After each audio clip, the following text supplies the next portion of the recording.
সন্তান ডাক দিয়া বলে, বাবা আপনাদের যেহেতু পছন্দ হয়েছে আমি রাজি আছি, আপনারা বিবাহের আয়োজন করেন। আমি রাজি আছি, আমার দেখতে হবে না বাবা,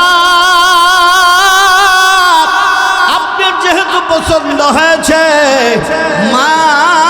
মায়ের যেহেতু পছন্দ হয়েছে, আমি পাত্রী দেখতে যাই না, পাত্রী দেখতে চাই না।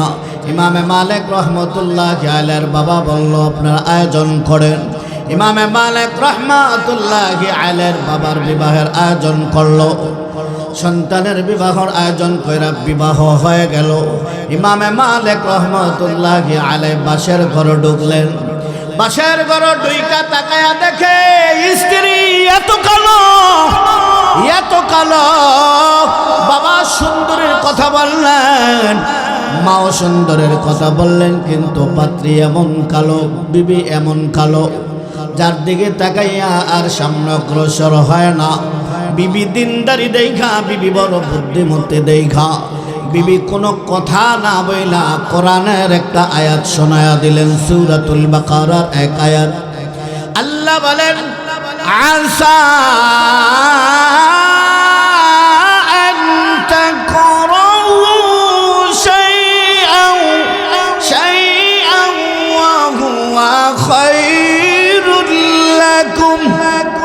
وعسى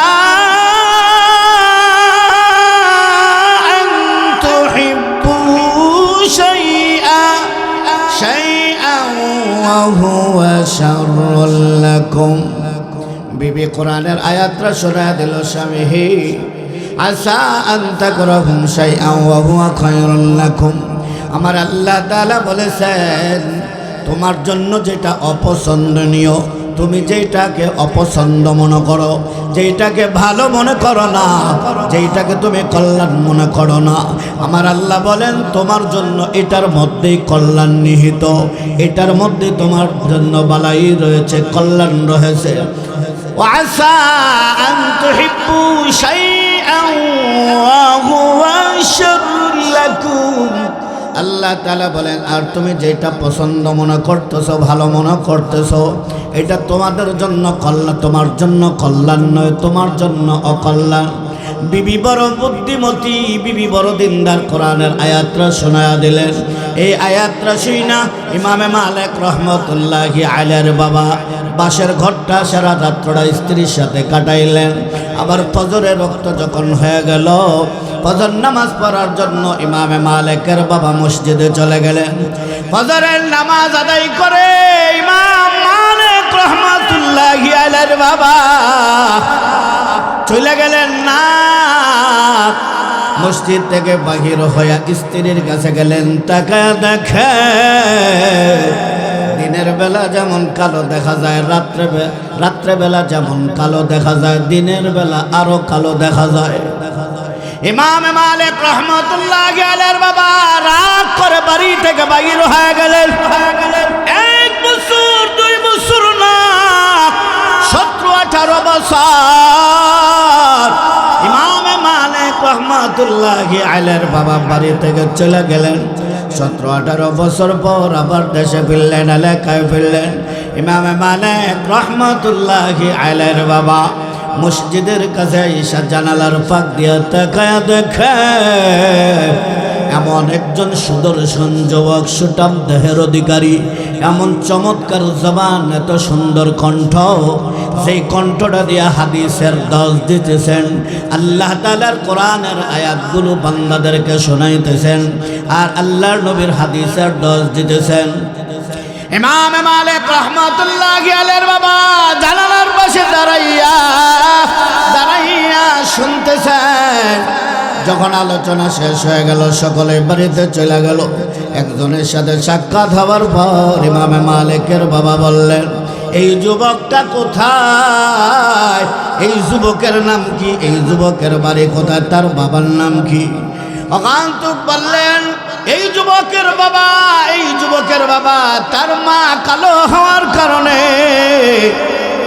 ওই বাড়ি থেকে 17-18 বছর আগে বাইর হয়ে গেলেন, এখনো পর্যন্ত আসে নাই। আমার আল্লাহ ওই মায়ের গর্ভে আল্লাহ তাআলা এমন সন্তান দান করেছে। ইমাম মালিক রহমাতুল্লাহি আলাইহির বাবা বুঝতে পারলেন এটাই আমার সন্তান। চলে গেলেন, বাড়ির দিকে রওনা হয়ে গেলেন। দরজা দিয়ে মাত্র নক করলেন। দরজা নক করার পর ওই যুবক, যেই যুবকটা কিছুক্ষণ আগে আইসা কোরআনের আয়াতগুলা হাদিসের দর্শ দিতেছেন, কোরআনের আয়াতের আলোচনা করতেছেন, তবাক দেখায়া দেখে একটা লোক দাঁড়িয়ে আছেন। বলে, কে আপনি? আমাকে চিনবে না রে বাবা, তুমি তোমার মাকে যে কোরআনের এই আয়াতটা শোনায়া দাও। আসা আনতা করাহু শাইআন ওয়া হুয়া খায়রুল লাকুম ওয়া আসা আন তুহিব্বু শাইআন ওয়া হুয়া শাররুল লাকুম। ইমাম মালিক মারা যায়, বললেন মা। ওই ব্যক্তি হাজির হয়ে গেল, কোরআনের আয়াতগুলা যাকে শোনাইছেন ইমাম মালিক রহমতুল্লাহি আলাইহির বাবা। ইমাম মালিক রহমতুল্লাহি আলাইহি যখন মাকে যায় বললেন, মা বললেন, এরে আমার কলিজার টুকরা সন্তান, এটা দুনিয়ার কেউ না, কেউ না, এটাই হলো তোমার জন্মদাতা বাবা। আলহামদুলিল্লাহিল্লাযী জাআলা আশ-শামসা ওয়াল কমারা বিহুসবান ওয়ান নাজমা ওয়াশ-শাজারা ইয়াসজুদান وفضل زمانا على زمان كما فضل مكانا على مكان وإنسانا على إنسان ونشهد أن لا إله إلا الله وحده لا شريك له ولا نظير له ولا مثل له ولا مثال له ونشهد أن سيدنا وسندنا وحبيبنا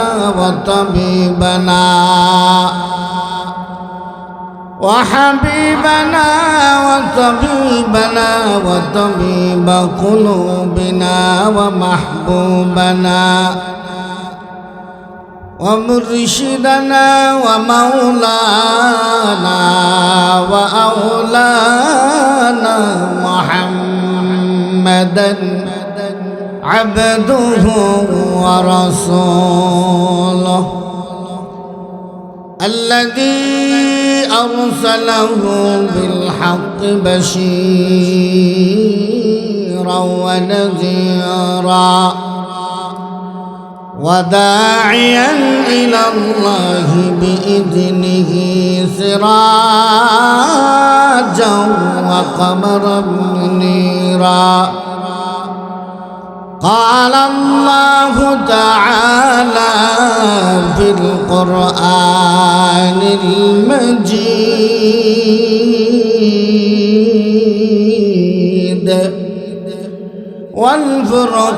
والفرقان الحميد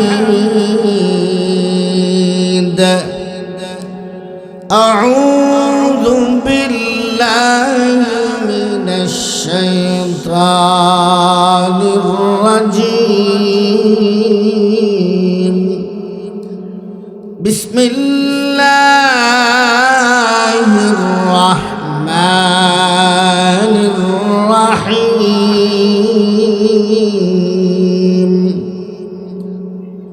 يهب لمن يشاء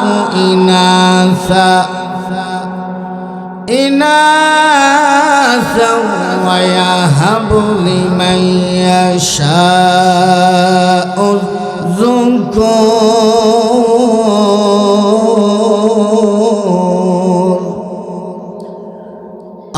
يزوجهم ذكرانا وإناثا ويجعل من يشاء عقيما إنه عليم قدير. بارك الله لنا ولكم في القرآن العظيم ونفعنا وإياكم بالآيات والذكر الحكيم. اللهم صل على محمد وعلى آل محمد كما صليت على إبراهيم وعلى آل إبراهيم إنك حميد مجيد. اللهم بارك على محمد وعلى آل محمد كما باركت على إبراهيم وعلى آل إبراهيم إنك حميد مجيد. कौनैन का मुख्तार खुदा तुमको बनाया, कौनैन का मुख्तार खुदा तुमको बनाया, उम्मत का नगहबान खुदा तुमको बनाया, उम्मत का नगहबान खुदा तुमको बनाया। या रब मेरे आँखों में समा जाए मदीना, या रब मेरे आँखों में समा जाए मदीना, मुद्दत से मेरा दिल में तमन्नाए मदीना, मुद्दत से मेरा दिल में तमन्नाए मदीना। মাহফিলে আসতে পেরে খুশি না বেজার? সবাই খুশি। যে যেখানে আছি সকলে চলে আসি। আমি অল্প সময় কথা বলবো, তারপরে আজকের প্রধান মেহমান আল্লামা খালেদ সাইফুল্লাহ আইয়ুবী দামাত বারাকাতুহুম হযরত মূল্যবান নসিহত পেশ করবেন। যে যেখানে আসি আমরা সকলে বসে পড়ি, আর যারা বসছি কথাগুলো আমলের নিয়তে শুনব, দিলের কান লাগাইয়া শুনব। রাজি আছি ইনশাআল্লাহ? আমি সরাসরি আলোচনায় চলে যাই। যে বিষয়টা আপনাদের সামনে আলোচনা করতে চাই সেটা হলো সন্তানের প্রতি পিতামাতার কিছু দায়িত্ব। সন্তানের প্রতি পিতামাতার দায়িত্ব আছে না নাই? আজকে আমাদের যুব সমাজ, আজকে আমাদের ছেলে মেয়েরা আমাদের কথা শোনে না, বাবা মার বাধ্য হয় না, অবাধ্য হয়ে যায়, বাবা মাকে ছেড়ে চলে যায়, বাবা মাকে কষ্ট দেয়, বাবা মার খেদমত করে না, বাবা মার সাথে সুন্দর আচরণ করে না। ঠিক না ভাই? ঠিক। এর আগেই সন্তানের খেদমত পাওয়ার আগে প্রত্যেকটা বাবা মার দায়িত্ব হলো সন্তানের প্রতি কিছু দায়িত্ব আছে, হক আছে, এই হকগুলা আদায় করা। এই হকগুলা যদি আদায় করি তাহলে কোনো সন্তান বড় হইয়া বাবা মার সাথে খারাপ আচরণ করতে পারে না। ঠিক না ভাই? ঠিক। খলিফাতুল মুসলিমিন ওমর রাদিয়াল্লাহু তাআলা আনহুর কাছে এক যুবক আসছে। এক যুবক আইসা বলে, খলিফাতুল মুসলিমিন, আমার সন্তানটা কথা শোনে না, আমার সন্তানটা আমি যেভাবে বলি তার উল্টা করে, আমার কথা শোনে না, আমার সাথে সুন্দর আচরণ করে না। খলিফাতুল মুসলিমিন ওমর রাদিয়াল্লাহু তাআলা আনহু বলেন, তোমার সন্তানটা আনো। ওমর ইবনুল খাত্তাব রাদিয়াল্লাহু তাআলা আনহুর কাছে সন্তানটা আনা হলো। খলিফাতুল মুসলিমিন ওমর রাদিয়াল্লাহু তাআলা আনহু বলে, এই সন্তান, তুমি বাবার কথা শোনো না কেন? বাবার সাথে সুন্দর আচরণ করো না কেন? যুবকটা ডাক দিয়া বলে, খলিফাতুল মুসলিমিন, আমি জানতে চাই বাবা মার প্রতি তো সন্তানের দায়িত্ব আছে, হক আছে। তার আগে আমি জানতে চাই সন্তানের প্রতি বাবা মার দায়িত্ব আছে কিনা। খলিফাতুল মুসলিমিন ওমর রাদিয়াল্লাহু তাআলা আনহু বলে, হ্যাঁ, অবশ্যই দায়িত্ব। সন্তান দুনিয়াতে জন্মগ্রহণ করার আগে দায়িত্ব দুইটা। আওয়াজ দিয়ে বলেন, কয়টা? সন্তান দুনিয়াতে জন্মগ্রহণ করার আগে দুইটা দায়িত্ব। প্রথম নাম্বার দায়িত্বটা হলো সন্তানের মা নির্বাচন করার ক্ষেত্রে বাবা সন্তানের মা নির্বাচন করার ক্ষেত্রে দিনদারিকে প্রাধান্য দিবে। দিনদারি মা দেখা বিবাহ করবে। যে পাত্রীকে বিবাহ করবে ওই পাত্রী হবে দিনদার, ওই পাত্রী হবে নামাজি, ওই পাত্রী হবে পর্দানিশীন করনেওয়ালা, তালিমে কোরআন পড়নেওয়ালা। এমন দিনদারি দেখা বিবাহ করা বাবার প্রথম নাম্বার দায়িত্ব। আল্লাহ নবী রাহমাতুল লিল আলামিন ফরমান, قال النبي صلى الله عليه وسلم تنكح المرأة لأربع: لمالها ولحسابها ولجمالها ولدينها فاظفر بذات الدين। আল্লাহ নবী রাহমাতুল লিল আলামিন বলেন, দুনিয়ার মানুষেরা চারটা গুণ দেখা বিবাহ করে। আওয়াজটা বলেন, কয়টা গুণ? চারটা গুণ দেখা বিবাহ করে। বাবার সম্পত্তি বেশি আছে, ধন সম্পদওয়ালা। যে বাবার ধন সম্পদ বেশি আছে তার কন্যাকে বিবাহ করা। যার বংশ ভালো, বংশ দেখা বিবাহ করে। অথবা অনেক সুন্দরী রূপসী, তাকে দেখা বিবাহ করে। 4 নাম্বার লিদ্দিনিহা, দিন দেখা বিবাহ করে। আমার নবী বলেন, ফাযফার বিযাতিদ্দীন। উম্মতরা, তোমরা দিনকে প্রাধান্য দিবে, দিন দেখা বিবাহ করবে। বাবার অনেক সম্পদ আছে কিনা এটা দেখা বিবাহ করে, না হইলে হুন্ডা পাওয়া যাবে না। ঠিক না? ঠিক। শ্বশুর বাড়ি থেকে হুন্ডা পাওয়া যাবে না, শ্বশুর বাড়ি থেকে ফার্নিচার পাওয়া যাবে না। এই জন্য অর্থ সম্পদওয়ালার মেয়ে বিবাহ করে। অথবা বংশটা অনেক ভালো, বংশ দেখা বিবাহ করে। এমন সুন্দরী রূপসী নারী দেখা বিবাহ করে, কিন্তু চরিত্রহীন। এমন সুন্দরী রূপসী নারী দেখা বিবাহ করে যেটা দায়ুস। ইসলাম যার মধ্যে নাই, নামাজ যার মধ্যে নাই, পর্দা যার মধ্যে নাই, চামড়া সুন্দর দেখা বিবাহ করে। আর 4 নাম্বার হলো দিন দেখা বিবাহ করা। আমার নবী বলেন, ফাযফার বিযাতিদ্দীন। উম্মতেরা, দিন দেখা বিবাহ করবে। যদি বাকি নেয়ামতগুলা না থাকে, দিন দেখা বিবাহ করলে আমার আল্লাহ বাকি নেয়ামতগুলা তাকে দান করে দিবেন।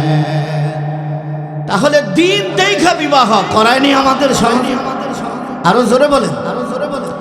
এ বাবা নামাজি কিনা এটা দেখা বিবাহ করাবে। ইমাম মালিক রাহমাতুল্লাহি আলাইহি যুগ শ্রেষ্ঠ একজন আলেম, যুগ শ্রেষ্ঠ একজন ফকিহ ছিলেন। ইমাম মালিক রাহমাতুল্লাহি আলাইহি 4 ইমামের অন্যতম ইমাম। ইমাম মালিক রাহমাতুল্লাহি আলাইহি একটা কিতাব লিখেছেন, মুওয়াত্তা মালিক। যিনি আলেম হয়, দাওরা হাদিসের মধ্যে এই কিতাবটা পড়ে আলেম হতে হয়। এই কিতাবটার লেখক হলো ইমাম মালিক রাহমাতুল্লাহি আলাইহি। ইমাম মালিক রাহমাতুল্লাহি আলাইহির বাবা যখন বিবাহের উপযুক্ত হয়ে গেছে, তার বাবা মা তার জন্য পাত্রী খোঁজা শুরু করেছে। পাত্র যখন উপযুক্ত হয়ে যায়, পাত্রীর পক্ষ থেকে অনেক সন্ধান আসে। আবার পাত্রী যখন উপযুক্ত হয়ে যায়, তাহলে বিভিন্ন পাত্র থেকে অনেক খবর আসে। ঠিক না বেঠিক? ইমাম মালিক রাহমাতুল্লাহি আলাইহির বাবা তার বাবার জন্য ইমাম মালিকের দাদা দাদি একটা পাত্রী দেখলো। বাবা হইয়া সন্তানের জন্য একটা পাত্রী দেখলে পাত্রীটা অনেক সুন্দর, এই পাত্রীটা তো নামাজি, পাত্রীটা দিনদার, পাত্রীটা খাস পর্দানিসীন, যার মধ্যে দিন আছে। বাবা দেখা মা দেখা পছন্দ করে। ইমাম মালিক রহমতুল্লাহি আলাইহির বাবাকে বলল, রে আমার সন্তান, তোমার জন্য আমি এমন একটা পাত্রী দেখেছি রে সন্তান, যেই পাত্রীটার গুণের অভাব নাই। সন্তান ডাক দিয়া বলে, বাবা আপনাদের যেহেতু পছন্দ হয়েছে আমি রাজি আছি, আপনারা বিবাহের আয়োজন করেন। আমি রাজি আছি, আমার দেখতে হবে না বাবা, আপনার যেহেতু পছন্দ হয়েছে, মায়ের যেহেতু পছন্দ হয়েছে, আমি পাত্রী দেখতে যাই না, পাত্রী দেখতে চাই না। ইমামে মালিক রহমতুল্লাহি আলাইহির বাবা বলল, আপনারা আয়োজন করেন। ইমামে মালিক রহমতুল্লাহি আলাইহির বাবার বিবাহের আয়োজন করলো। সন্তানের বিবাহের আয়োজন কইরা বিবাহ হয়ে গেল। ইমামে মালিক রহমতুল্লাহি আলাইহি বাসের ঘরে ঢুকলেন।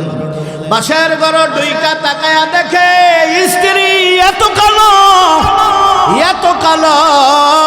বাবা সুন্দরের কথা বললেন, মাও সুন্দরের কথা বললেন, কিন্তু পাত্রী এমন কালো, বিবি এমন কালো, যার দিকে তাকাইয়া আর সামনে অগ্রসর হয় না। বিবি দিনদারি দেখা, বিবি বড় বুদ্ধিমতী দেখা, বিবি কোনো কথা না বইলা কোরআনের একটা আয়াত শোনায়া দিলেন, সূরাতুল বাকারার এক আয়াত।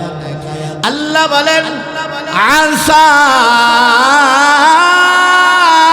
আন তাকরাহু শাইআন শাইআন ওয়া হুয়া খায়রুল লাকুম ওয়া আসা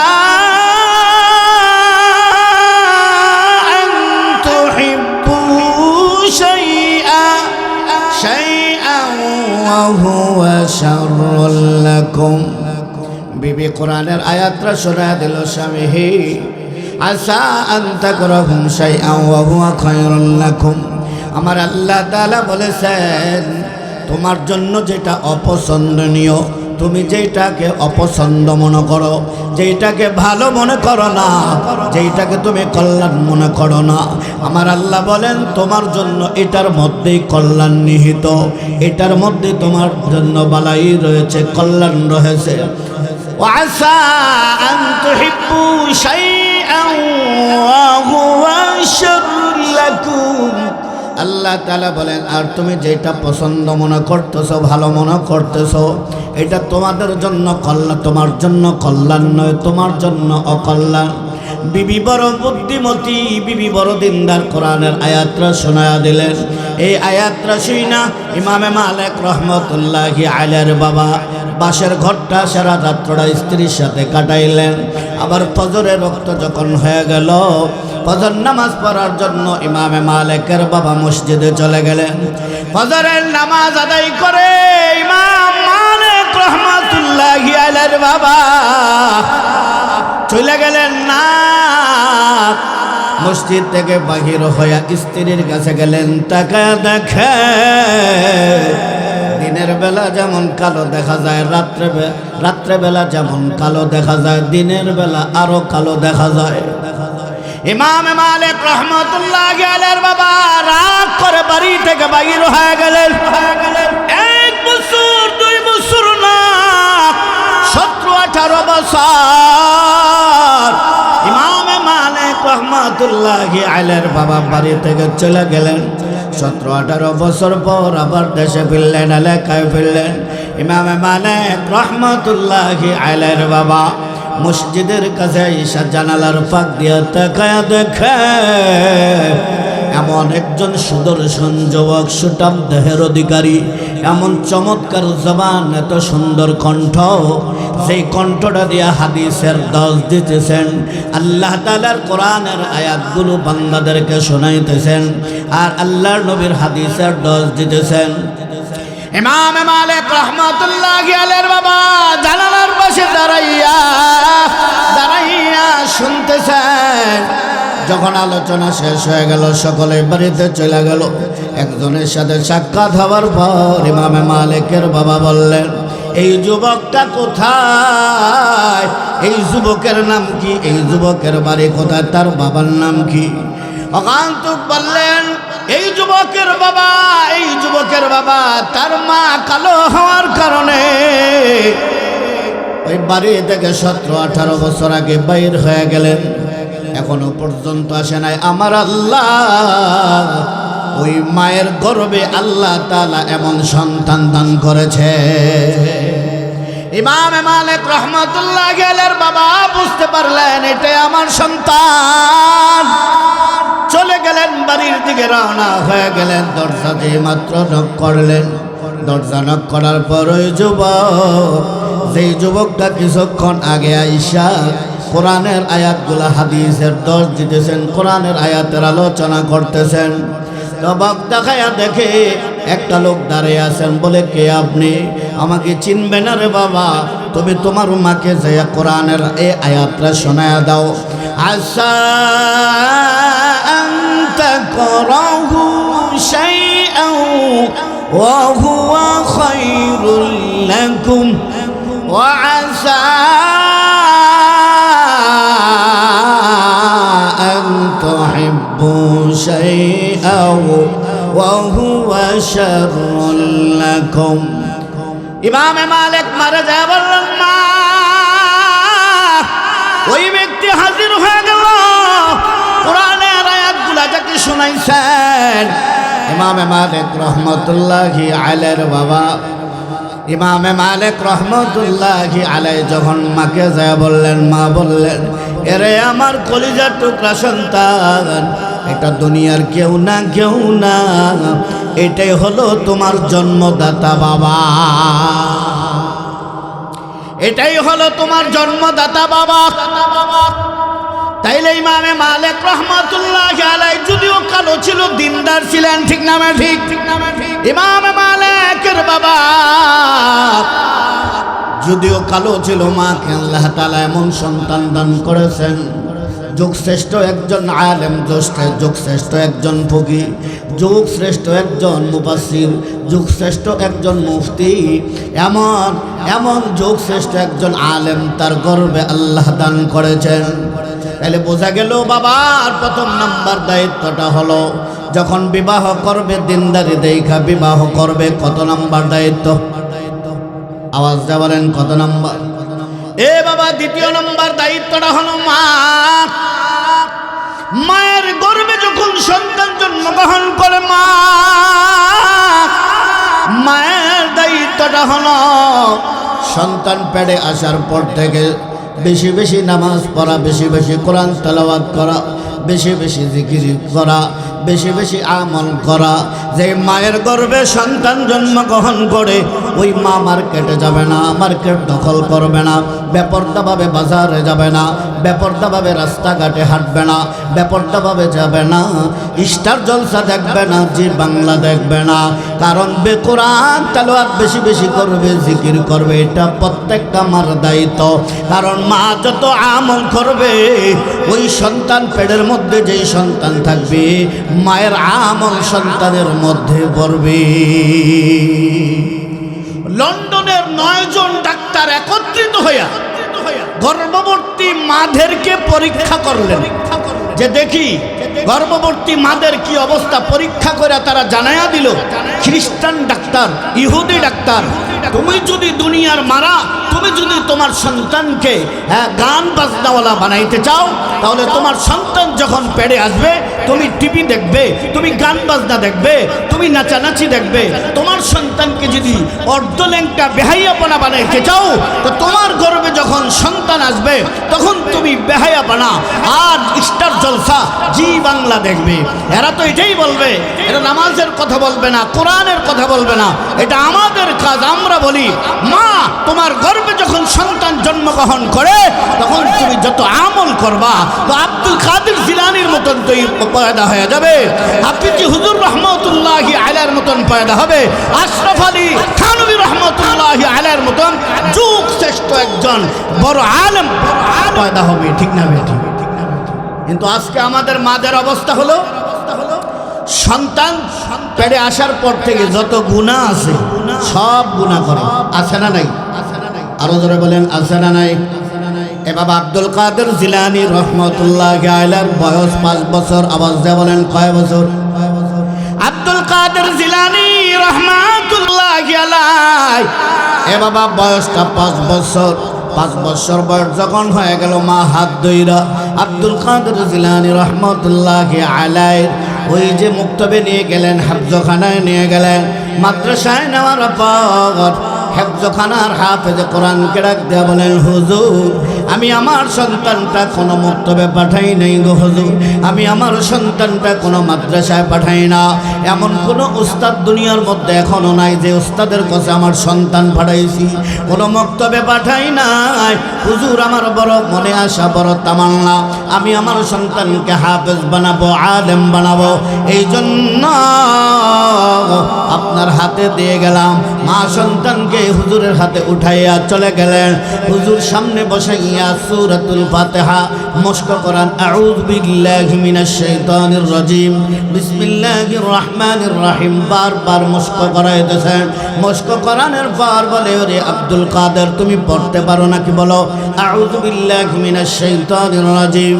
আব্দুল কাদের জিলানী রহমাতুল্লাহি আলাইহি বাবা আউযু বিল্লাহি মিনাশ শাইতানির রাজিম শুরু করলেন। বিসমিল্লাহির রহমানির রহিম শুরু কইরা সূরাতুল ফাতিহাটা হুজুরের সামনে মুখস্থ শোনায়া দিয়েছে। আব্দুল কাদের জিলানী শুধু সূরাতুল ফাতিহাটা না, আব্দুল কাদের জিলানী আলিফ লাম মিম থেকে সূরাতুল বাকারা থেকে শুরু করে দিলেন। আলিফ লাম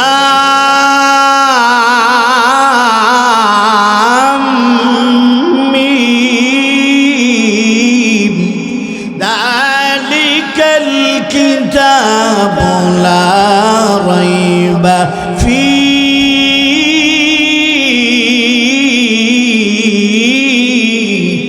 হুদাল লিল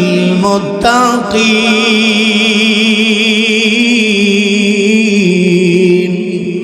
আব্দুল কাদের জিলানী রাহমাতুল্লাহি আলাইহি এ বাবা হুজুরের সামনে দাঁড়াইয়া দাঁড়াইয়া পুরা এক পারা কোরআন মুখস্থ শোনায়া দিয়েছেন। আল্লাহু আকবার। আবার দ্বিতীয় নম্বর পারা থেকে শুরু করে আব্দুল কাদের জিলানী দ্বিতীয় নম্বর পারাটাও মুখস্থ হুজুরকে শোনাইয়া, তৃতীয় নম্বর পারা থেকে শুরু কইরা তৃতীয় নম্বর পারাটা বাবা মুখস্থ শোনাইয়া, এভাবে 4 নম্বর 5 নম্বর 10 11 নম্বর বলে বলে দাঁড়াইয়া দাঁড়াইয়া 5 বছর বয়সে যখন শোনায়া দিলেন, 18 পারা মুখস্থ হুজুরের সামনে দাঁড়াইয়া শোনায়া দিলেন। হুজুর ডাক দিয়া বলে, তোমরা কারা আছো চিনুনি? আব্দুল কাদের জিলানীর মা আমার সাথে প্রতারণা করছে, আব্দুল কাদের জিলানীর মা আমার সাথে মিথ্যা কথা বলছে। তোমরা কে আছো? আব্দুল কাদের জিলানীর বাড়ি চিনো? বলে হ্যাঁ হুজুর আমি চিনি। যাও তার মাকে খবর দিয়ে আসো, কেন আমার সাথে বাটপারি করলো, আমার সাথে মিথ্যা কথা বললো। আব্দুল কাদের জিলানীর মা হুজুরের কাছে যখন আসছেন, হুজুর ডাক দিয়া বলে, হে আব্দুল কাদেরের মা, আপনি আমার সাথে কেন মিথ্যা কথা বললেন, কেন বাটপারি করলেন? আব্দুল কাদের জিলানীর মা কেন আমার সাথে প্রতারণা করেছেন? আপনি বলেছেন আপনার সন্তানকে কোনো মুক্তবে পাঠান নাই, কোনো মাদ্রাসায় পাঠান নাই, এমন কোনো উস্তাদ নাই যে উস্তাদের কাছে আপনি পাঠাইছেন। কিন্তু আপনার সন্তানটা আউযু বিল্লাহ আর বিসমিল্লাহ নয়, সূরাতুল ফাতিহাটা দাঁড়াইয়া আমার সামনে মুখস্থ শোনায়া দিল। এক পারা থেকে শুরু কইরা 18 পারা পর্যন্ত মুখস্থ শোনায়া দিল। আব্দুল কাদের জিলানীর মা বলল, হুজুর না না, আমি কোনোদিন আপনার সাথে মিথ্যা কথা বলি নাই, প্রতারণা করি নাই গো হুজুর, আমি আপনার সাথে মিথ্যা কথা বলি নাই। আমার সন্তানটাকে কোনো হুজুরের কাছে পাঠায় নাই, কোনো মক্তবে পাঠায় নাই, আমি আমার সন্তানটাকে কোথাও পাঠাই নাই, সর্বপ্রথম আপনার কাছে দিয়েছি। তবে কেমনে কোরআন তেলাওয়াত মুখস্থ শোনায়া দিল? আব্দুল কাদের জিলানীর মা বললেন, ও দুনিয়ার মালা ভালো করে শোনে না, দুনিয়ার মাদেরকে বলছি। আব্দুল কাদের জিলানীর মা বলল, হুজুর আমার এই সন্তান আমার পেটের মধ্যে যখন আসছে, আমি যখন গর্ভবতী হয়ে গেলাম, আমার সন্তানটা 10 মাস আমার পেটের মধ্যে ছিল গো হুজুর। আমার একটা কাজ ছিল, যখন এই কাজ করে সময় পাইতাম আল্লাহ তাআলার কোরআনটা নামাইয়া আমি কোরআন তেলাওয়াত শুরু করে দিতাম। সংসারের ঝামেলা থেকে যখন আমি পারে হয়ে যাইতাম তখন কোরআন তেলাওয়াত শুরু করে দিতাম। সন্তানের খাদ্য সন্তানের লালন পালন করার পর যখন সময় পাইতাম আমি আল্লাহর কালামটা নামাইয়া না তেলাওয়াত শুরু করে দিতাম। আমি যখন স্বামীর খেদমতের পরে সময় পাইতাম হুজুর কোরআন তেলাওয়াত করতাম, কোরআন তেলাওয়াত হুজুর আমি 1 খতম 2 খতম না, আমার এই সন্তান 10 মাস আমার পেটের মধ্যে ছিল, আমি মা হইয়া আমি শত শত কোরআন খতম দিয়েছি। যেই মার গর্ভে সন্তান আসার পর কোরআন খতম দেয় ওই সন্তানটা ইফতিজিন কর্ণওয়ালা হয় না, ঠিক না ঠিক? ওই সন্তানটা গাঞ্জাখোর হয় না, ওই সন্তানটা মদের ভারের মধ্যে যায় না, ওই সন্তানটা আমানতের খেয়ানত করে না, ওই সন্তানটা জুলুম করতে পারে না। মা সকালবেলা কোরআন তেলাওয়াত, আবার দুপুরবেলা কোরআন তেলাওয়াত, আবার রাত্রেবেলা কোরআন তেলাওয়াত। সংসারের ঝামেলা শেষ করার পর এই দুনিয়ার মারা কেমন মহিলা ছিল, সময় পাইলে আল্লাহর কালাম তেলাওয়াত করত। কালাম আল্লাহর কালাম তেলাওয়াত করলে ডাইরেক্ট অ্যাকশন করে, ঠিক না ঠিক? আরো জোরে বলেন। এই জন্য সন্তান গর্ভে আসার কারণে মা শত শত কোরআন তেলাওয়াত করার কারণে এই আসরটা আব্দুল কাদের জিলানীর মধ্যে পড়েছে। মায়ের পেটে থাইকা আব্দুল কাদের জিলানী 18 বার মুখস্থ করেছে। এমন মা আসেনি বর্তমানে? আওয়াজ দা বলেন না আসেনি? এমন মা পাওয়া যাবে? এমন মা পাওয়া যাবে না, ঠিক না ঠিক? এ বাবা বলতেছিলাম সন্তান দুনিয়াতে আসার আগে দায়িত্ব কয়টা? কথা বলেন কয়টা? সন্তান দুনিয়াতে আসার আগে দায়িত্ব 2টা। 1 নাম্বার হলো বাবার দায়িত্ব। বাবা যখন বিবাহ করবে তখন নেককারিনী দেখা বিবাহ করবে। আর মায়ের গর্ভে যখন সন্তান জন্মগ্রহণ করে মা বেশি বেশি আমল করবে, পর্দার মধ্যে বেশি বেশি থাকবে, মা জিকির করবে, তালিম করবে, মা কোরআন তেলাওয়াত করবে, মা বেশি বেশি আমল করবে। এই আমল করার তাসিরটা ওই সন্তানের উপরে পড়বে, ঠিক না বেঠি? এই জন্য আজকে তো আমাদের সমাজে কোরআন নাই, কোরআন খতম হয় না, ঠিক? ইন্টারনেট খতম হয়। তাহলে আসুন, সন্তান যখন দুনিয়াতে জন্মগ্রহণ করবে তখন দায়িত্ব 10 থেকে 12টা। বলেন কয়টা দায়িত্ব? এটা আওয়াজটা বলেন, কয়টা দায়িত্ব? এখন আসেন বাবা, সন্তান যখন দুনিয়াতে জন্মগ্রহণ করবে দায়িত্ব, প্রথম নাম্বার দায়িত্বটা হলো, 1 নাম্বার দায়িত্বটা হলো সন্তান যখন দুনিয়াতে জন্মগ্রহণ করে ওই সন্তান জন্মগ্রহণ করার পর ছেলে হোক মেয়ে হোক শুকরিয়া আদায় করব কার? আরো জোরে বলেন কার? ছেলে হোক মেয়ে হোক আলহামদুলিল্লাহ বলবো। ছেলে হইল আলহামদুলিল্লাহ, কন্যা সন্তান হইল আলহামদুলিল্লাহ, ঠিক না মেডি? শুকরিয়া আদায় করব কার? وَاذْكُرُوا نِعْمَةَ اللَّهِ عَلَيْكُمْ إِذْ كُنْتُمْ أَعْدَاءً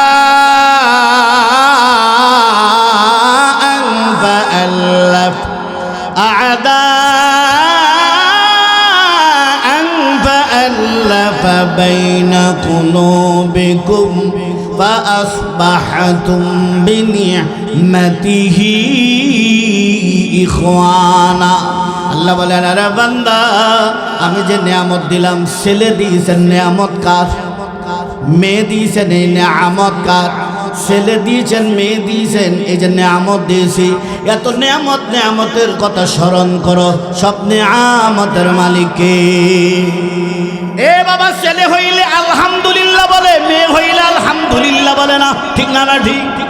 এ বাবা, কন্যা সন্তান হইলে বাবার চেহারা কালো হয়ে যায়, কন্যা সন্তান হইলে দাদার চেহারা কালো হয়ে যায়। অথচ আমার আল্লাহ বলেন, ছেলে হোক মেয়ে হোক, আল্লাহ যাকে ইচ্ছা তাকে কন্যা সন্তান দেয়, যাকে ইচ্ছা ছেলে দেন। ছেলে এবং মেয়ে দেওয়ার কাজ কার? এটা কার কাজ? আল্লাহ বলেন, ইয়াহাবুলি বাইয়াশা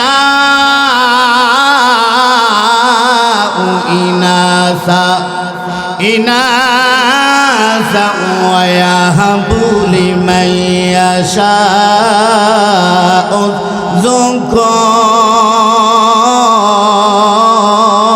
الذكور أو يزوجهم ذكرانا وإناثا ويجعل من يشاء عقيما إنه عليم قدير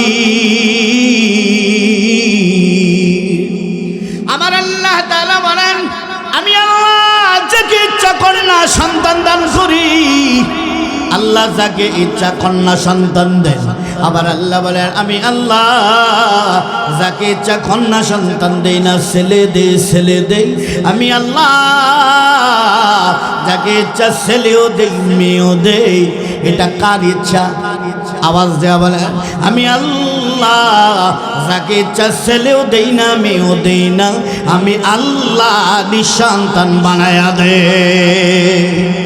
তাইলে বাবা মেয়ে হইলে বাবার চেহারা কালো হয় কেন ঠিক না ঠিক আল্লাহ নবী বলে কালান নবী সাল্লাল্লাহু আলাইহি ওয়াসাল্লাম খায়রুকুম মান বুকিরা বিল উনসা আল্লাহ নবী রাহমাতুল লিল আলামিন বলেন যে ঘরে কন্যা সন্তান হবে ওই ঘরের মধ্যে আমার আল্লাহ বরকত দান করবে আমার নবী বলেন যে ঘরে সর্বপ্রথম কন্যা সন্তান হয় ওই সন্তানটাকে নামাজ শিখায়া পর্দা শিখায়া তালিমে কোরআন শিখায়া উপযুক্ত ছেলের কাছে বিবাহ দেবে ওই বাবা মা একটা জান্নাত কামাই করলো যদি 2 নম্বর কন্যা সন্তান হয় এটাকে তালিমে কোরআন শিখাইয়া পর্দা শিখাইয়া যদি আবার উপযুক্ত ছেলের কাছে বিবাহ দেয়া দেয় তাহলে সে 2 নম্বর জান্নাত কামাই করলো সাহাবী বলেন ইয়া রাসূলুল্লাহ ইয়া হাবিবাল্লাহ 3 নম্বরও যদি কন্যা সন্তান হয় নামাজ শিখাইয়া পর্দা শিখাইয়া তালিমে কোরআন শিখাইয়া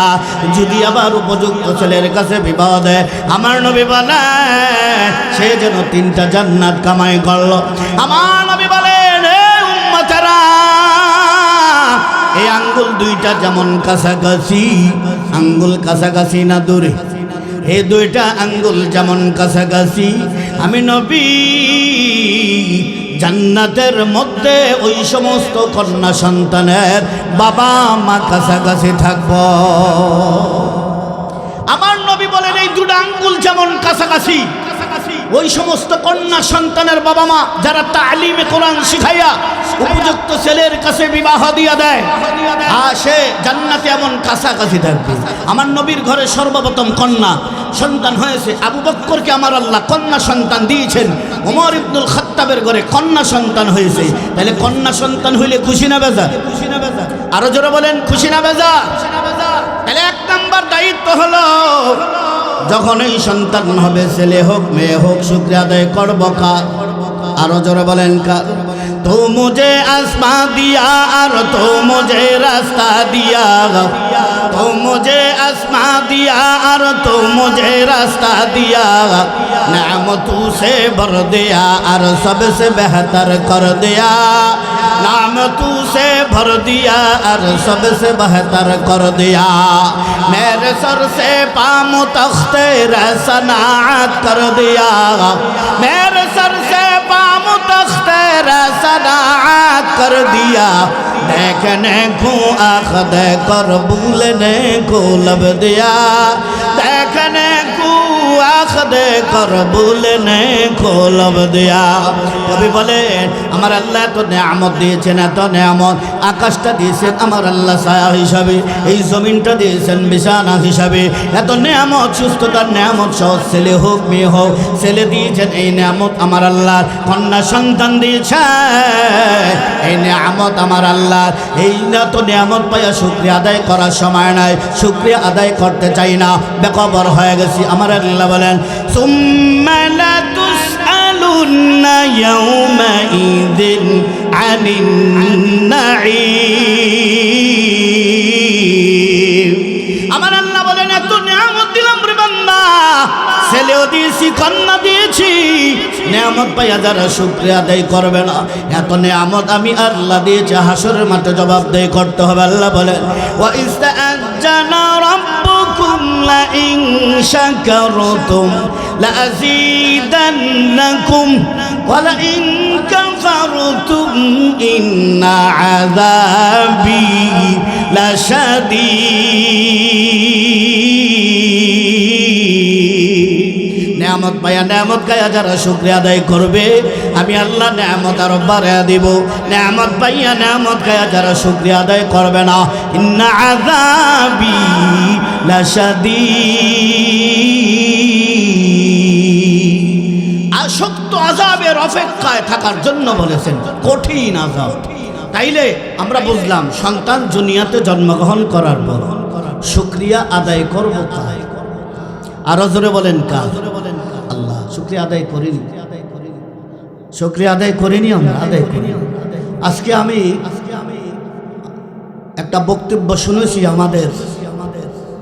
আমাদের বাংলাদেশের তরুণ প্রজন্মের লিডার, বিএনপির ভারপ্রাপ্ত চেয়ারম্যান তারেক রহমান প্রায় 17 বছর পরে দেশে আসছেন, ঠিক না বেঠিক? আলহামদুলিল্লাহ বলে দেশের মানুষ দেশে আসবেন কত বছর পর? 17 বছর। তিনি আজকে যে বক্তৃতা দিয়েছেন, এই বক্তব্যের মধ্যে, সেই বক্তব্যের মধ্যে প্রথমেই আল্লাহ তাআলার শুকরিয়া আদায় করেছেন। কার শুকরিয়া আদায় করেছেন? আল্লাহ তাআলার শুকরিয়া আদায় করেছেন। তার এই বক্তব্য ভাইরাল, ইসলামী ভাবধারার যে বক্তব্য, ইসলামিক অনেক কথা সেখানে বলেছেন, এই ইসলামিক, এবং বলেছেন আল্লাহর রহমতের কথা বারবার বলেছেন, আল্লাহর দয়ার কথা বারবার বলেছেন, ঠিক না বেঠিক? আমরা চাই এটা জবান দিয়া যেমন বারবার বলেছেন, ক্ষমতায় গেলেও যেন আল্লাহর রহমতের কথা বারবার বলে, ঠিক না বেঠিক? ক্ষমতায় গেলেও যেন শুকরিয়া আদায় করে। কার? আরো জোরে বলেন কার? আর শুকরিয়া আদায় করলে নিয়ামত বাড়ায়া দেন কে? আরো জোরে বলেন বাড়ায়া দেন কে? আজকে তার আরেকটা এই বক্তব্যের মধ্যে আরেকটা স্পষ্ট হচ্ছে, আমাদের শহীদ শরীফ উসমান হাদি ভাইয়ের কথা তিনি বলেছেন। বাংলার মাটিতে আমরা দেখেছি এই শহীদ শরীফ উসমান হাদি ভাইকে যারা গুলি করেছিল, যারা হত্যা করেছে, লক্ষ লক্ষ মানুষ এই হাদি ভাইয়ের জন্য চোখের পানি ফেলাইছে, ঠিক না বেটি? লক্ষ লক্ষ মানুষ তার জন্য রোজা রেখেছে। কেন?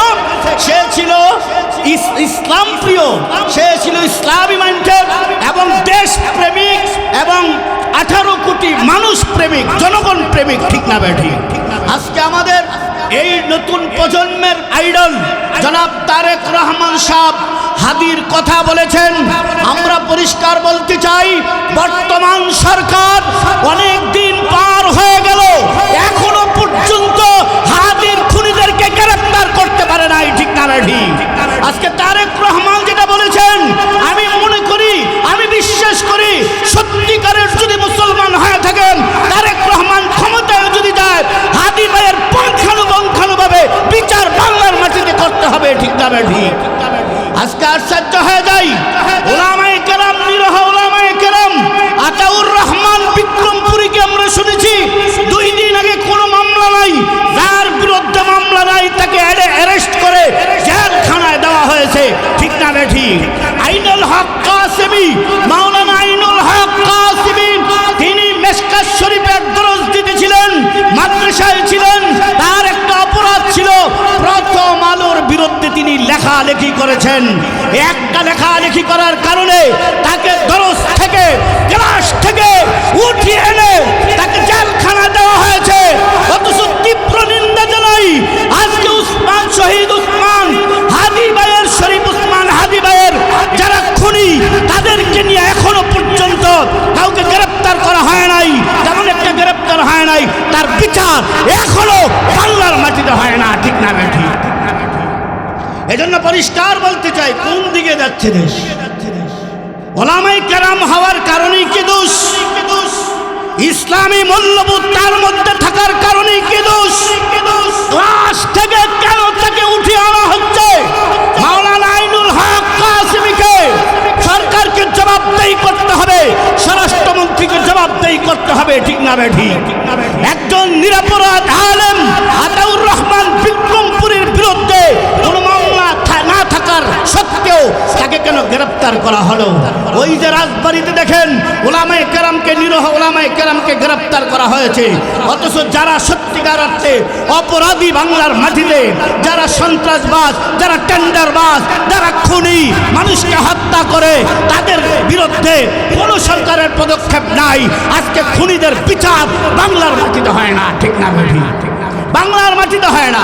ইসলামের কথা যারা বলে, এই ইসলামের পক্ষের যারা কথা বলে, দেশের পক্ষে যারা কথা বলে, যারা 18 কোটি মানুষের পক্ষে কথা বলে, তাদেরকে হত্যা করা হয়, অথচ খুনিদের পার পেয়ে যায়। খুনিদের বিচার বাংলার মাটিতে হয় না। সুতরাং এর তীব্র নিন্দা জানাই।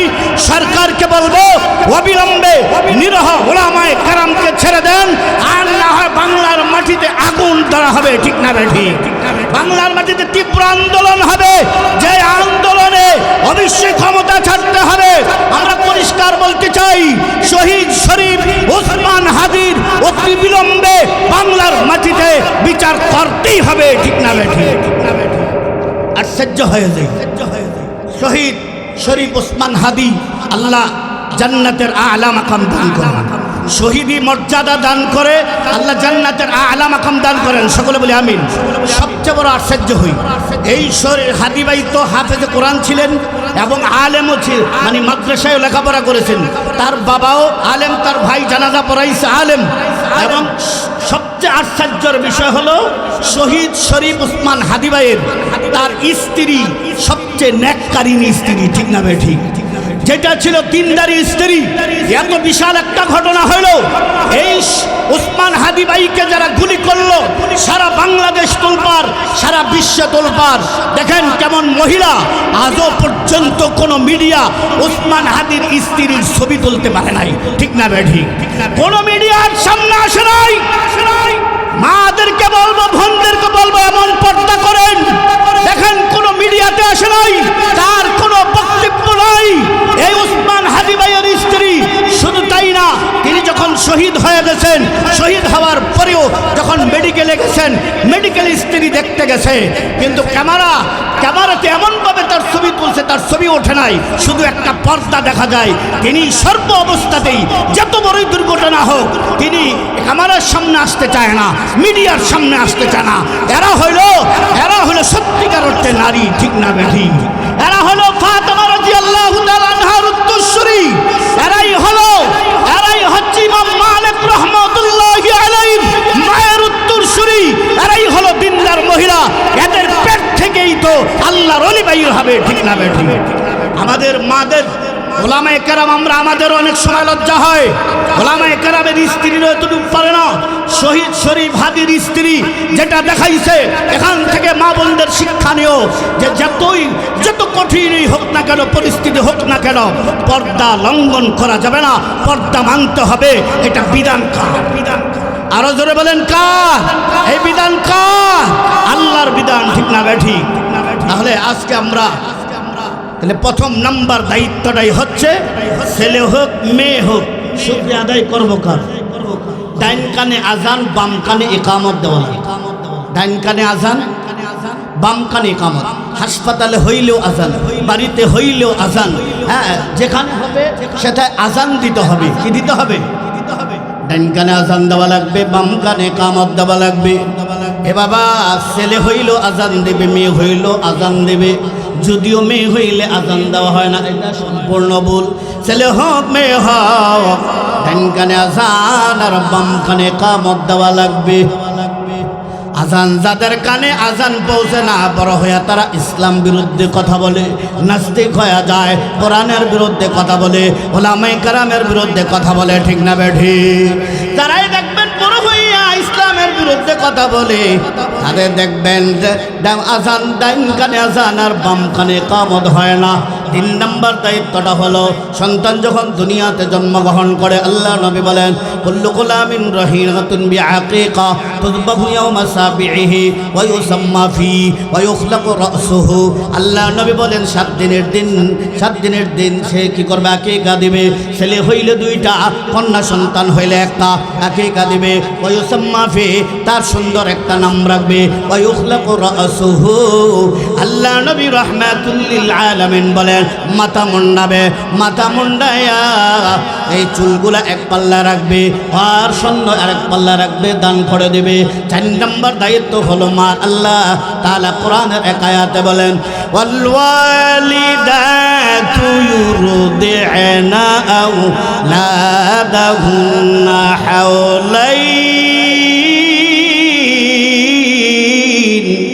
হাওলাইনি কামিলাইন। আল্লাহ বলেন মা, প্রত্যেকটা মা 2 থেকে 2.5 বছর পর্যন্ত সন্তানকে দুধ পান করাবে। কয় বছর? 2 থেকে 2.5 বছর পর্যন্ত মা সন্তানকে দুধ পান করাবে। দুনিয়ার ডাক্তাররা বলে, বিজ্ঞানীরা বলে জন্মের পর থেকে 6 মাস পর্যন্ত অন্য কোনো দুধ খাওয়াবেন না, কারণ মায়ের বুকের ভিতরে যে শাল দুধরা আসে, এই দুধরা সমস্ত রোগের প্রতিশোধ। মায়ের দুধ যত বেশি খাবে সন্তান হৃষ্টপুষ্ট হবে। মায়ের দুধ যত বেশি খাবে সন্তান তত নেককার হবে। মায়ের দুধ যত বেশি খাবে ওই সন্তানটা ব্রেনি হবে। মায়ের দুধ যত বেশি খাবে ওই সন্তানটা আল্লাহওয়ালা হয়ে যাবে।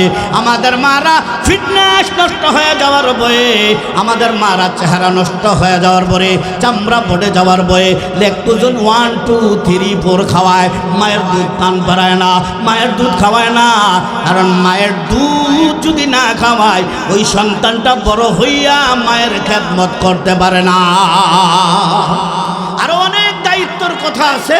আল্লাহর নবী এক হাদিসের মধ্যে বলেন ক্বালান নবী সাল্লাল্লাহু আলাইহি ওয়াসাল্লাম মুরু আওলাদাকুম বিসসালাহ ওয়া হুম আবনাই 7 সিনিন ওয়া দরিবুহুম আলাইহা ওয়া হুম আবনাই 10 সিনিন। আল্লাহ নবী বলেন 7 বছর যখন হয়ে যায়, ছেলে হোক মেয়ে হোক, নামাজ পড়ান। কি পড়ান? 7 বছর হয়ে গেলে নামাজ পড়ান। ওয়াদরিবুহুম আলাইহা ওয়া হুম আবনাই 10 সিনিন। 10 বছর যখন হয়ে যাবে তখন বেত্রাঘাত করে, প্রহার করে নামাজ পড়াবেন। ফজরের নামাজ যেন কাজা না হয়, জোহরের নামাজ যেন কাজা না হয়, আসরের নামাজ যেন কাজা না হয়। বেদ ঘরের মধ্যে টাঙ্গাইয়া 10 বছর হয়ে গেলে 1 ওয়াক্ত নামাজ যেন কাজা না হয়, এটা বাবা আমার দায়িত্ব। তাহলে 7 বছর বয়সে যদি বাবা নামাজ পড়তে হয়, নামাজ শিখবে 7 বছর আগে না পরে। 7 বছর যদি নামাজ পড়তে হয়, নামাজ কি 7 বছর আগে শিখবে না পরে শিখবে? আল্লাহ, তাহলে 7 বছর আগেই তো নামাজ শিখাবেন, ঠিক না? ঠিক। আর 10 বছর হইলে তো ওয়াদরিবুহুম আলাইহা, প্রহার করবেন, প্রহার করে নামাজ পড়তে হবে। তো আমাদের সমাজ উল্টা। বলেন তো এই হকগুলাকে আমরা বাবা মারা আদায় করি? আরো জোরে বলেন। সন্তান দুনিয়াতে আসার আগে মা নির্বাচন করার ক্ষেত্রে 1 নাম্বার দিনদারি দেখাবি বাবা। মায়ের গর্ভে যখন সন্তান জন্মগ্রহণ করে, সন্তান যখন আসে তখন মা বেশি বেশি আমল করা। দুনিয়াতে আসার পরে শুকরিয়া আদায় করব আল্লাহ, আজান দিব, তাহনিক করাবো। এভাবে 7 দিনের দিন সে কি করবে? আকিকা দিবে। তারপর একটা সুন্দর নাম রাখবে, মাথা মুন্ডাবে এবং 2 থেকে 2.5 বছর দুধ পান করাবে। আর 7 বছর হয়ে গেলে নামাজ পড়াবে। 7-10 বছর হয়ে গেলে প্রহার করে মসজিদে পাঠিয়ে দিবে। তাইলে 8 নম্বর দায়িত্বটা হলো যখন কথা বলতে শিখে কোরআন শিখাবেন। আওয়াজটা বলেন, কি শিখাবেন? বাবা, যখন কথা বলতে শিখে কোরআন শিখাবেন। যখন কথা বলতে শিখে কোরআন শিখাবেন।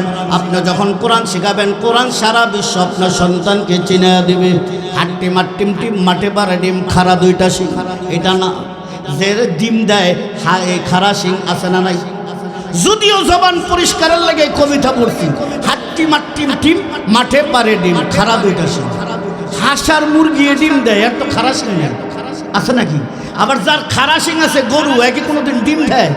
যদিও পরিষ্কারের লেগে পড়ছে। কিন্তু ওই দরিয়া দৌলত মাদ্রাসায় আজকে যে হাফেজে কোরআনের মাথায় পাগড়ি দেওয়া হলো বা হাফেজে কোরআন যে বাইর হলো, এই শিক্ষাটা কি এমন না আল্লাহ প্রদত্ত শিক্ষা?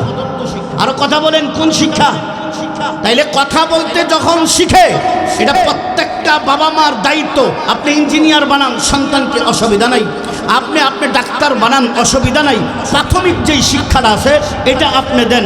প্রাথমিক শিক্ষা দিয়া তারপরে আপনি স্কুলে নিয়ে যান, অসুবিধা নাই। ইউনিভার্সিটি নিয়ে যান, অসুবিধা নাই। আপনি লন্ডনে পড়ান, আমেরিকা পড়ান, অসুবিধা নাই। নামাজ শিখান, কোরআন তেলাওয়াত বিশুদ্ধভাবে শিখান। এই সমস্ত কওমি মাদ্রাসার মুক্তবগুলাতে পড়েন, দেখবেন সে নামাজ পড়াইতে পারে, সে ইমামতি করতে পারে, সে জুমা পড়াইতে পারে। সে দেখবেন 6 বছরের বাচ্চা দাঁড়া করায় দেন, সে খুতবা দিয়া জুমার নামাজের ইমামতি করতে পারে। এটা শিখান, মুক্তবে পাঠান, শিখাইয়া তারপর আপনি ইঞ্জিনিয়ার বানান, ঠিক না? এটা হলো প্রত্যেকটা বাবা মার দায়িত্ব। এখন আসুন, এই শিক্ষা তো আমরা দেই নাকি? সকালবেলা আগে পাঠাইয়া দিত, ঘুম থেকে উঠাইয়া মুক্তবে পাঠাইয়া দিত, এখন আর মুক্তবে পাঠায় না। হয়তো ইংলিশ মিডিয়াতে পাঠায় না কিন্ডার গার্ডেনে পাঠায়। পশ্চিমার একটা আবিষ্কার করেছে, মুসলমানকে যদি ধ্বংস করতে হয়, মুসলমানের সন্তানকে যদি দূরে রাখতে হয়, ধ্বংস করতে হয়, একটাই রাস্তা, কোরআন থেকে দূরে সরাইয়া দেওয়া। কোরআন থেকে কি করা? দূরে সরাইয়া দেওয়া, এটা টার্গেট। এই জন্যই সরলমালা মুসলমান আমরা বুঝি না। ইংলিশ মিডিয়া বলেন আর কিন্ডার গার্ডেন বলেন, যেই সমস্ত স্কুল বলেন, 50 বছর আগে ছিল না। ঘুম থেকে ওঠার পর আমাদের বাবা মারা মুক্তবে পাঠাইয়া দিছে, ঠিক না? ঠিক। এখন আর এটা নয়। সুতরাং প্রত্যেকটা বাবা মার দায়িত্ব হলো কোরআন শিখাবেন। কি শিখাবেন? আরো যারা বলেন কি, এ বাবা যদি কোরআন শিখাই লাভ আছে না নাই? এই মাদ্রাসায় কিছুক্ষণ আগেও যে ছাত্রদেরকে দেখলাম, আলহামদুলিল্লাহ সুম্মা আলহামদুলিল্লাহ, আপনাদের এই মাদ্রাসায় 2 বছর আর পড়লেই সে আলেম হয়ে গেছে। হেদায়া জালালাইন পর্যন্ত, মেশকাত দাওরা, তার আগের যত ক্লাস আছে সব এই মাদ্রাসা আছে। আলহামদুলিল্লাহ সুম্মা আলহামদুলিল্লাহ। আমরা অর্থ দিয়া, শ্রম দিয়া, কথা দিয়া, নসিহত দিয়া, সম্পদ দিয়া এই মাদ্রাসায় দানের হাত বাড়াইয়া দিই। আমরা সব সময় দিতেছি, এই জন্য দিন দিন মাদ্রাসা উন্নতি হচ্ছে। এ মাদ্রাসার মহাপরিচালক হাফেজ মাওলানা মহিউদ্দিন ফারুকী সাহেব দামাত বারাকাতুহুম, বাংলার আনাচে কানাচে যার কণ্ঠটা ভেজে ওঠে। আলহামদুলিল্লাহ, এ মাদ্রাসার দিন দিন উন্নতি হচ্ছে, আরো উন্নতি হোক আমরা চাই তো ইনশাআল্লাহ। কারা কারা চাই? নারে তাকবীর! আল কোরআনের আলো, আল হাদিসের আলো,